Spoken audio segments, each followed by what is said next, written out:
Good afternoon, everybody. Sergio here, your favorite realtor. I dropped a video a couple weeks ago about how to purchase or acquire a real estate property. The feedback was just phenomenal. I really do appreciate you guys watching and engaging with me so I can further help you guys.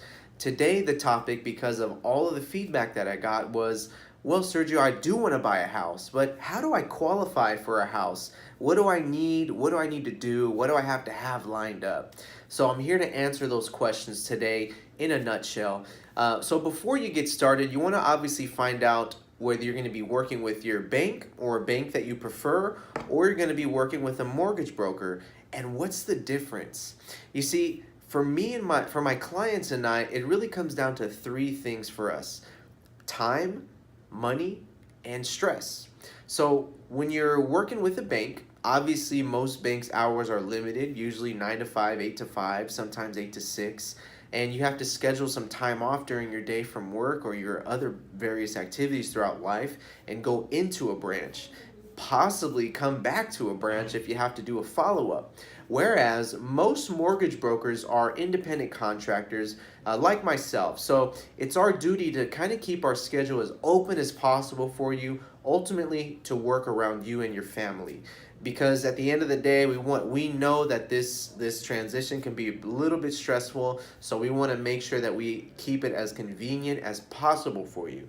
So the next thing is going to be money. The big M word that nobody likes to talk about. How much is this going to cost me? How much money do I have to save? Well, when you're working with a bank, usually when we go into the branches, they have their mortgage rates posted right there on the door, or you can go ask a teller or a banker for that and they'll give it to you, no problems. Now, those rates are what they are. That's what that bank is offering, and that's what it's going to be. Now, when you're working with a mortgage broker, it's, well, just that. They'll gather your information, broker it out, which means they're going to check with a few big banks and a couple other companies that ultimately are going to give you the best possible mortgage rate and the best possible incentives. And that's just one of the benefits of keeping your time very well managed, because you can have one person, a mortgage broker, do all of that for you while you enjoy your day, don't have to take any time off of work, and ultimately get the ball rolling for you.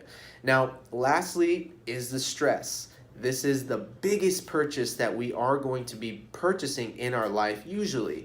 So with that comes a lot of thoughts, a lot of stories in our mind that keep us down and maybe out a little bit, at least in my experience, because we have to run around, we got to get money to title, we got to talk to the lender, we got to get our paperwork in. So at the bank, you're going to be talking to one person, maybe a few other people in the branch, and making calls to people in state, out of state, depending on who their processors are, what their underwriting looks like.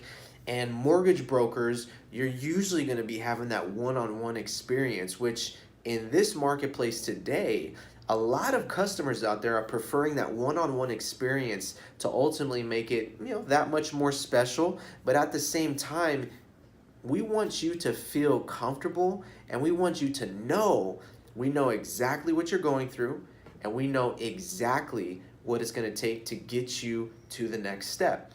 And ultimately, I want to give you the peace of mind to make sure that everything is handled in this big investment. So once you determine whether you're going to go with a broker or you're going to go with a bank, we're going to start talking about qualifications, because there's different loan types out there that you can acquire. There's FHA financing, there is conventional financing, there is VA financing, and there's also private money financing as well. If you have any questions about those kind of financing options, definitely reach out to a bank or a broker or myself if you have any questions. I think in a later video I'll go in depth on those type of loans, but there's options out there. So with the loans, whether it's a bank or a broker, you want to ask any kind of incentives that are offered for down payment assistance, any closing costs, first-time buyer programs. And I'll tell you that just from experience, usually the banks are not offering these kind of options regularly. You will find occasionally a grant or a program out there through your bank, or hey, you've been with us for this long, you're pre-approved for X, all we need is Y. Those type of things come up. Whereas a broker, because they're able to go out there and get your information to multiple people, they're going to ultimately get you the best interest rate possible. They're going to help keep money in your pocket for closing costs or down payment. And they're also going to make sure that all of your terms are negotiated just as well. So the brokers are going to be able to offer you more incentives and more programs to help out actually getting into a home. So all of this is really irrelevant unless you know a couple things about credit, which is my next point. So determining your credit score, credit worthiness, however you want to look at it, you can do this a few different ways. There's definitely free options out there right now, like Credit Karma and other companies out there. You can go to your local bank, you can call a mortgage broker, and they'll help you pull your credit as well so you know what is on it. Because ultimately, what we want to make sure of is that the debt to income ratio is fair enough to where the bank or the mortgage broker is going to be comfortable with lending you money. Because obviously, getting the mortgage is not the hardest part at times. It's getting that check every single month, or the bill rather, and writing that check for how much this is going to cost every month. Neither the bank or myself or a mortgage broker are going to put you in a position that makes it almost impossible or very close to pay for a mortgage every month. That's not the experience that we want to give you. We're going to make sure that this is comfortable and it is absolutely feasible to make sure that there's no options down the line.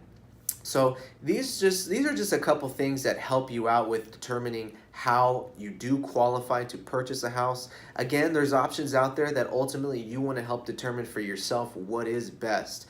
But when I'm out there searching, what I think of for myself is, how much time is this going to use up of me? How much time am I going to take away from family, from work, from any other prior engagements that I have? Also, how much is this going to cost me? The money, right? How much is it going to cost me? How much do I have to save? What other costs are associated with qualifying for a real estate transaction? And third is the stress. See, my goal is to make sure that you have the absolute most peace of mind out there when you're out there looking for the home of your dreams. Because this is the biggest investment in our life, it can bring up some of those real uncomfortable feelings, because I think naturally humans are just not susceptible to change. So a lot of us fight that at times, and that's no different when you're out there searching for a house to buy. So I really hope that this does help you guys out. If you have any further questions, any specific questions on how to qualify for a property, don't hesitate to reach out to me. I am very grateful for you guys watching this and all of my other videos. If there's any other questions, please feel free to reach out. 480-235-0617 is my number, and my email is going to be right down below in the comments. Again, thank you guys for watching, and I'll be talking to you guys very soon. Have a great day.